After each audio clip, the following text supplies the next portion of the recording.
Bom dia a todos, é muito bom estarmos juntos de novo. Hoje nós vamos estudar o capítulo 20 do livro de Apocalipse, lembrando que, estudando esse capítulo, faltarão mais 2 apenas para encerrar o livro, e o nosso estudo sobre Apocalipse termina na quarta-feira, se Deus assim o quiser. Enfim, vamos ler o capítulo 20, que é um tema muito instigante, muito controverso até, porque é um tema muito debatido, esse tema milênio. Mas vamos ler o que está escrito e eu depois vou falar para você aquilo que creio, com base na palavra de Deus. Diz a Bíblia: Então vi descendo do céu um anjo que tinha nas mãos a chave do abismo e uma corrente pesada. Ele agarrou o dragão, aquela velha serpente que é o diabo, ou Satanás, e amarrou por 1000 anos. Então o anjo jogou o diabo no abismo e trancou, e selou a porta para que ele não enganasse mais as nações até terminarem os 1000 anos. Depois desses 1000 anos é preciso que ele seja solto por um pouco de tempo. Em seguida vi alguns tronos, e os que estavam sentados neles receberam o poder de julgar. Vi também as almas das pessoas que tinham sido degoladas porque haviam anunciado a mensagem de Deus e a verdade que Jesus revelou. Elas não tinham adorado o monstro, nem a sua imagem, nem tinham recebido o seu sinal na testa e na mão. Essas pessoas tornaram a viver e reinaram com Cristo durante 1000 anos.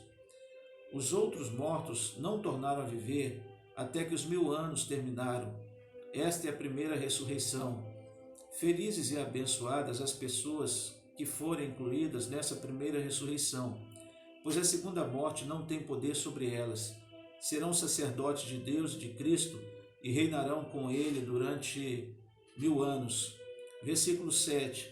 Depois que os 1000 anos terminarem, Satanás será solto da prisão e sairá para enganar os povos de todas as nações do mundo, isto é, Gog e Magog. Satanás os juntará para a batalha, e eles serão tantos como os grãos de areia da praia do mar. Eles se espalharam pelo mundo e cercaram o acampamento do povo de Deus e a cidade que ele ama. Mas um fogo desceu do céu e os destruiu.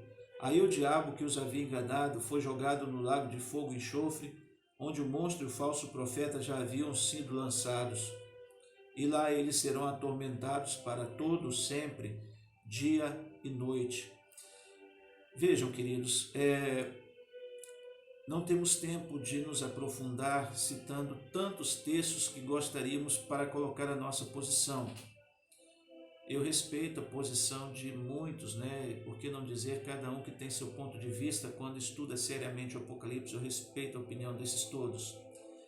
Mas eu tenho uma maneira de ver, eu tenho uma maneira de enxergar, é a forma que eu creio. E você, obviamente, pode buscar outros fundamentos, outros textos para se aprofundar nesse assunto. Eu até te aconselho a que faça isso, ok? Vamos lá. Queridos, desde que Cristo estabeleceu a sua igreja, desde que Jesus reuniu os seus discípulos e disse: edificarei a minha igreja, as portas do inferno não prevalecerão contra ela, desde então a igreja passou a atuar com Cristo e pós-Cristo.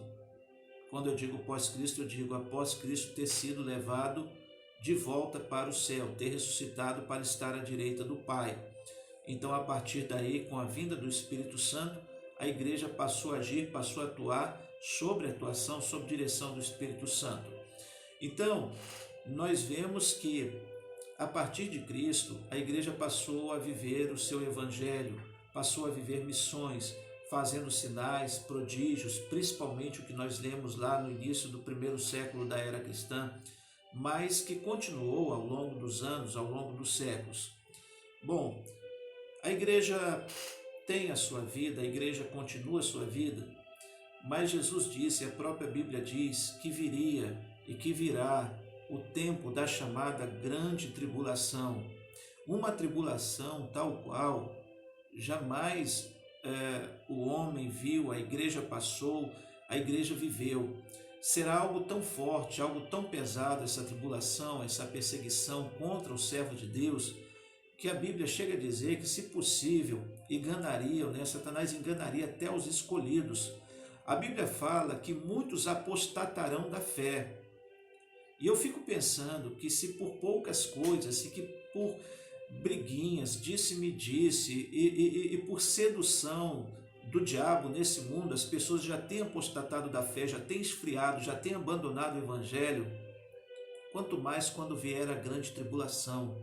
E a Bíblia diz que virá. A Bíblia diz que virá, queridos, e não tem como fugir disso. Jesus chega a dizer que se o Pai não abreviasse esses dias, até os escolhidos desistiriam. Tamanha será a perseguição. Mas quando as coisas parecerem que não tem mais jeito, parece que a tortura será tão grande, irmãos, Jesus voltará. E conjugado à volta de Cristo, acontecerá o arrebatamento da igreja. Acontecerá o arrebatamento da igreja. E é por esse tempo que acontecerá a batalha do Armagedon que nós falamos. É a destruição do anticristo. O anticristo será destruído aí com essa volta de Cristo, né? Com esse retorno de Cristo, a segunda vinda de Cristo à terra. A igreja sendo arrebatada, aqueles que passaram pela grande perseguição, aqueles que sofreram essa primeira morte, então eles serão arrebatados para estar vivendo com Cristo. E aí começa o período do milênio, quando Satanás será preso, conforme está nos versículos 1 a 3. Satanás será preso e nesse tempo o templo será reconstruído, haverá um período de plena paz, sacerdócio será restaurado e a criação será redimida, haverá redenção na criação. Porque Paulo, o apóstolo, quando escreve lá em Romanos, ele diz que a ardente expectativa da criação, ela aguarda a manifestação dos filhos de Deus. Quando os filhos de Deus serão restaurados, serão arrebatados, serão levados de volta para a presença do Pai e reinarão com o Filho, com Cristo durante esses cerca de 1000 anos. E ao final desses 1000 anos, que a gente não pode aqui afirmar que são anos literais, Satanás será solto. Satanás será solto e sairá para enganar a todos. Sairá para enganar, porque durante esse período de 1000 anos, o diabo ficará preso, Satanás ficará preso, mas passado esse período ele sairá para enganar e ficará um breve espaço de tempo que a Bíblia também não determina. Quando a gente diz breve, depois de um milênio, pode ser 1 ano, 2 anos, 7 anos, a gente não pode definir. Quando a Bíblia diz ficará por mais um tempo, solto, enganando. E depois de enganar, de seduzir e de atrair muita gente, daqueles que ficaram, daqueles que não foram arrebatados, né, que não passaram pelo arrebatamento, depois desse período que Satanás for solto e enganará, e vai mentir, vai seduzir, vai atrair muitos reis, muitas nações, vai acontecer a batalha final. Vai acontecer a batalha final. E ali, nessa batalha final, quando haverá o grande julgamento do grande trono branco que virá para julgar vivos e os mortos, e aqueles que não tinham sido arrebatados, aqueles que estavam mortos, a Bíblia diz que o mar devolverá seus mortos, aqueles que foram sepultados serão devolvidos, ficarão em pé. E a Bíblia diz que nessa batalha, milhões de soldados com areia do mar se levantará. Então, nessa batalha final e após a batalha final, quando Deus vencer, quando a vitória for completa, aí sim virá o grande julgamento e a condenação eterna e a ressurreição eterna.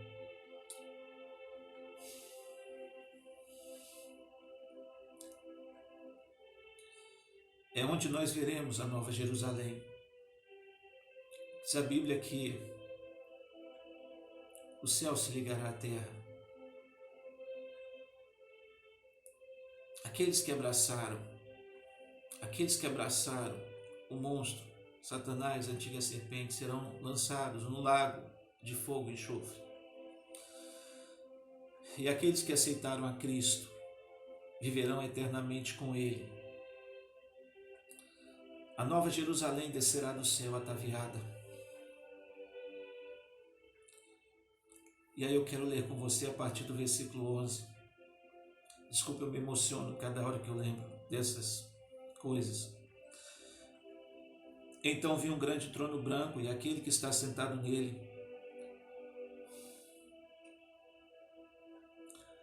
A terra e o céu fugiram da sua presença e não foram vistos mais. Vi também os mortos, tanto os importantes como os humildes, que estavam de pé diante do trono. Foram abertos livros e também foi aberto outro livro, o livro da vida. Os mortos foram julgados de acordo com o que cada um havia feito, conforme que estava escrito nos livros. Aí o mar entregou seus mortos que estavam nele.